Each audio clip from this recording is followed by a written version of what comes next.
There's no way he's supposed to be up here. He said it at full volume, like he was furniture, like he couldn't hear. He could hear. His name was Joseph Barrera, 71 years old, 5'9" on a generous day. He was wearing a short-sleeve button-down shirt, the kind you buy in a 3-pack at a department store, tucked into khaki pants that were clean but soft from years of washing, brown shoes, scuff at the toe, a digital watch with a cracked face, no carry-on luggage, just a small canvas duffel bag he'd slid under the seat in front of him. He was sitting in seat 1A, first class, window side, the most premium seat on a Boeing 757 heading from Dallas to Washington, D.C. And from the moment he sat down, the cabin decided he didn't belong. You know how it works. Nobody says you're poor out loud. They just stare at your shoes a beat too long. They angle their body away. They press the flight attendant call button a little faster. That's exactly what was happening. The flight attendant, young woman, perfectly pressed uniform, name tag reading Courtney, came over with a pre-departure drink tray. She paused at Joseph's row. "Sir, can I see your boarding pass?" "Just to confirm your seat." Now, she hadn't asked anyone else for their boarding pass. Not the woman in 2B with the champagne commentary. Not the man in 3A with a Rolex. So heavy it probably needed its own ticket. Not a single person. Just Joseph. He reached into his shirt pocket slowly, pulled out a folded boarding pass, handed it to her. She looked at it, blinked, looked at it again. "This is correct. 1A, I'm sorry, It's all right," Joseph said. His voice was calm, low, the kind of voice that lands like a palm on a flat table. No force, just weight. Courtney handed it back. But here's the first clue that should have stopped everyone cold, and didn't. When she returned the boarding pass, her fingers brushed his hand, and she noticed something. His right hand had a specific callus pattern, thick ridge across the base of the fingers, worn smooth on the inner thumb. If you've ever seen a pilot's hands, someone who's gripped a yoke for decades, you'd recognize immediately. Courtney didn't recognize it. She just walked away. The man in 3A, let's call him Derek, because he looked like a Derek, leaned across the aisle toward the woman in 2B. "Maybe you want a contest," Derek said, smirking, not even trying to whisper. The woman laughed, actually laughed. Joseph heard it. Of course he heard it. First class isn't that big. It's designed for comfort, not privacy. He didn't react. He just looked out the window at the ground crew loading luggage below. And here's the second clue. He wasn't watching casually. He was watching technically.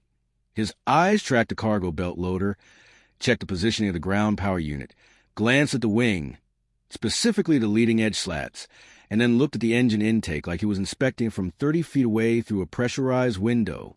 Nobody watches a plane like that unless they understand a plane.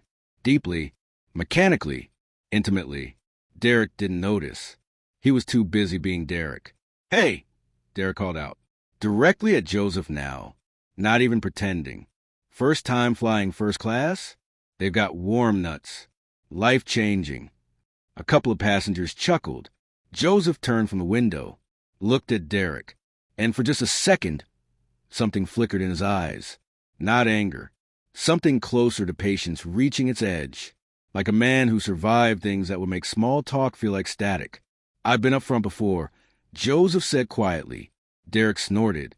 "Sure you have, buddy." Buddy. There's that word again. That word people throw like a leash. The boarding door was about to close when a younger man in a pilot's uniform stepped into the first-class cabin from the jet bridge. He wasn't the captain.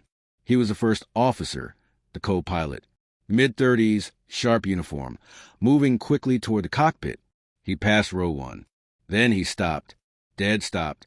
Mid-stride, like he'd walked into glass. He turned and looked at Joseph. Joseph looked up at him. The first officer's face changed. You could see it happen in real time, recognition rolling through him like a wave. He opened his mouth to speak. And then the lead flight attendant called from the galley.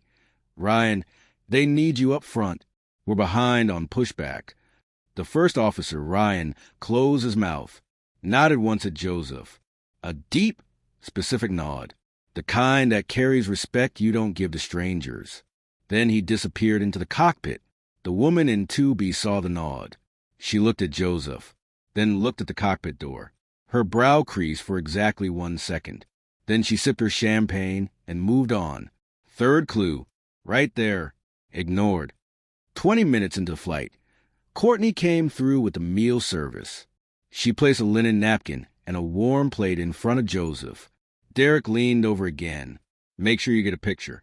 For the memories. This time, a woman across the aisle, younger, business suit, hadn't spoken until now, looked uncomfortable. She glanced at Joseph like she wanted to say something. Defend him, maybe, but she didn't. She just looked at her own plate. Joseph ate quietly.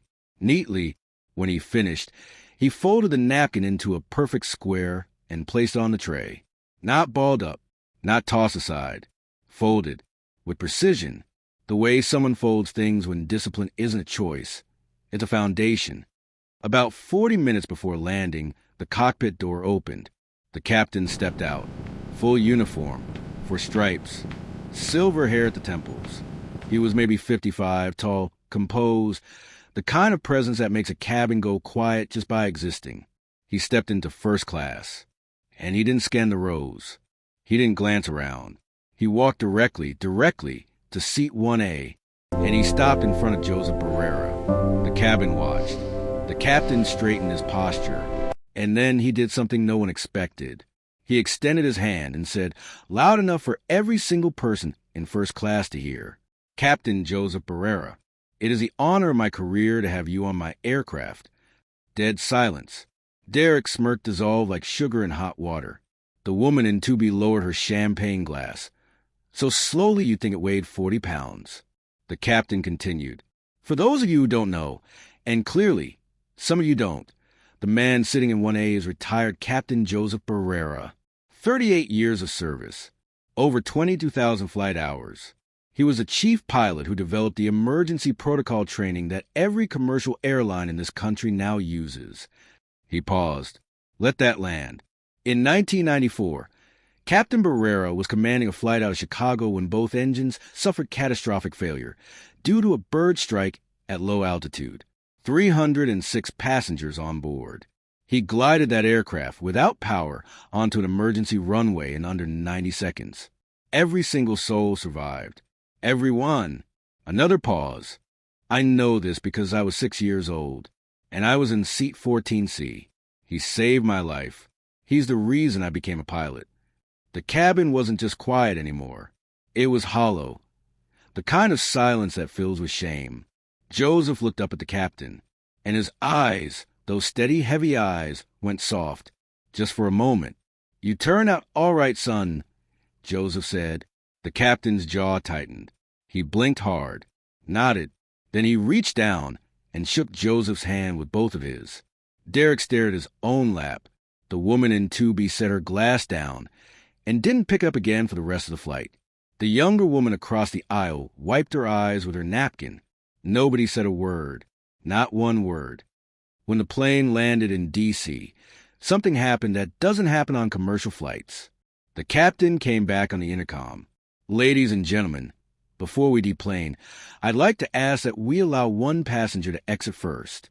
Seat 1A, Captain Joseph Barrera. Please show him the respect he showed 306 strangers 30 years ago. The entire plane stood, every row, coach, business, first class, 300 people standing in a pressurized aluminum tube, looking toward the front, where a 71-year-old man in a 3-pack button-down shirt picked up his canvas duffel bag, nodded once, and walked up the jet bridge alone. He didn't wave. He didn't stop. He didn't look back. He didn't need to. The woman across the aisle, the one who'd stayed quiet, the one who'd almost spoken up but didn't, she was the last to deplane. She stood in the jet bridge for a moment, staring at nothing. Then she pulled out her phone and typed 2 words into a search bar. Joseph Barrera. What came up made her sit down on her suitcase, right there in the terminal. Because the emergency landing in 94, that wasn't even the biggest thing he'd done. But that's a story for next time.